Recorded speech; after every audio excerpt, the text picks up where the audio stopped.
If you have an Android device with operating system 5.0 or higher, you can connect and use the Android Auto with this receiver. To enable Android Auto with the receiver, the first thing that you will need to do is plug the phone's data cable into the receiver's USB input. You can plug into the black or gray USB input for Android Auto. The very first time you plug in for Android Auto, if you don't have the Android Auto app installed on the phone, it will ask you to first download the Android Auto application. Then it will allow you to go through a series of steps.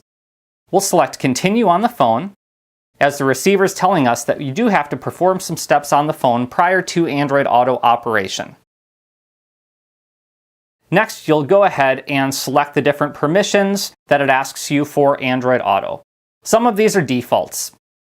Once you have accepted the permissions for Android Auto, you will see Android Auto launch on the phone, and now you can simply select Close on the receiver's display. Now you will see Android Auto displayed on the receiver. You can learn more about it, or you can simply select Skip.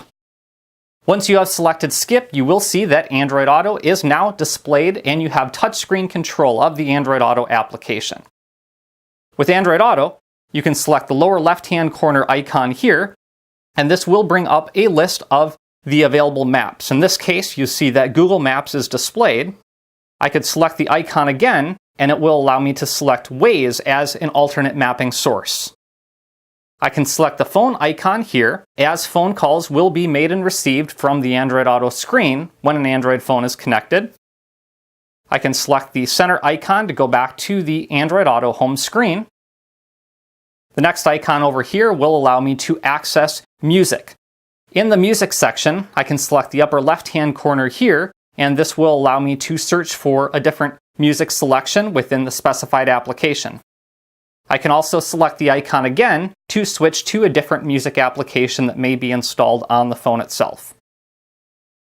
The icon in the lower right-hand corner will then allow me to return to the Kenwood home screen by selecting that icon.